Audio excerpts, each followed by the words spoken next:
1936 April 28 ତାରିଖ। 88 ବର୍ଷ ତଳର କଥା। ରାସସ୍ରଷ୍ଟା ମୋହନ ଗୋସ୍ୱାମୀଙ୍କ ପ୍ରଥମ ଓଡ଼ିଆ ଚଳଚ୍ଚିତ୍ର ସୀତା ବିବାହ ସିନେମା ହଲରେ ମୁକ୍ତିଲାଭ କରିଥିଲା। ଏହା ଓଡ଼ିଶା ପାଇଁ ଥିଲା ଏକ ଐତିହାସିକ ଦିନ। ଓଡ଼ିଆ ସିନେମା ଏହାର ସ୍ୱର୍ଣ୍ଣିମ ଯାତ୍ରା ଏହି ସିନେମାରୁ ଆରମ୍ଭ କରିଥିଲା। ଏହି ଦିନକୁ ସ୍ମରଣୀୟ କରିବାକୁ ଆଗେଇ ଆସିଛନ୍ତି କିଛି ସିନେପ୍ରେମୀ। ଓଡ଼ିଆ ସିନେମାର ଏନ୍ତୁଡ଼ିଶାଳ ବୋଲାଉଥିବା ପୁରୀରେ ଏଥିପାଇଁ ଆୟୋଜନ କରାଯାଇଛି ଏକ ସ୍ୱତନ୍ତ୍ର ଉତ୍ସବ।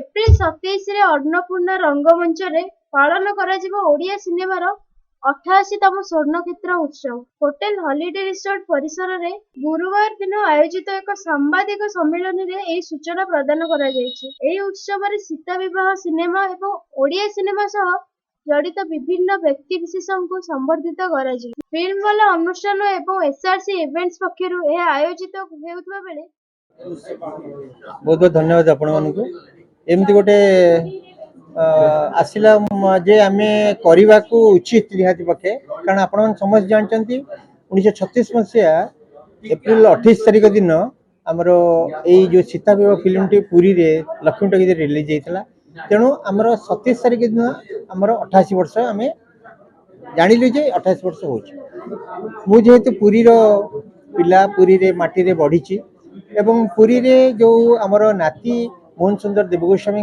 बटला देवगोस्वामी सी आम नाटक गुरु थे मु दीर्घ वर्ष मीडिया रे काम कला परे मोर इच्छा है जमती है पुरी रे आम अनुष्ठान को नहीं आम करवा सो 88 वर्ष पूर्ति उपलक्षे आम गोटे बहुत सुंदर कार्यक्रम करुचु जो थे ओडिशार अनेक सम्मान प्रभावती देवी स्मृति सम्मान और बतराज देव गोस्वामी स्मृति सम्मान प्रदान करा जिवो।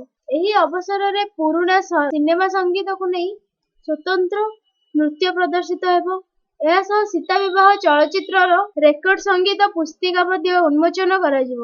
ଆୟୋଜିତ ସାମ୍ବାଦିକ ସମ୍ମିଳନୀରେ ମୋହନ ସୁନ୍ଦର ଦେବ ଗୋସ୍ୱାମୀଙ୍କ ନାତି ନଟରାଜ ଦେବ ଗୋସ୍ୱାମୀ, ବିଶିଷ୍ଟ ଚଳଚ୍ଚିତ୍ର ବ୍ୟକ୍ତିତ୍ୱ ଶ୍ୟାମପ୍ରସାଦ ମିଶ୍ର, ଗୀତିକାର ବଦ୍ରି ମିଶ୍ର, ଅଭିନେତା ଲକ୍ଷ୍ମୀଧର ପୂଜା ପଣ୍ଡା, ଅଭିନେତା ବିଶ୍ୱନାଥ ମିଶ୍ର ଓ ଅଭିନେତା ଗୌରୀ ରଞ୍ଜନ ବାରିକ ଓ ସଂଗଠକ ବିଭୁ ପ୍ରସାଦ ମିଶ୍ର ପ୍ରମୁଖ ଯୋଗ ଦେଇଥିଲେ।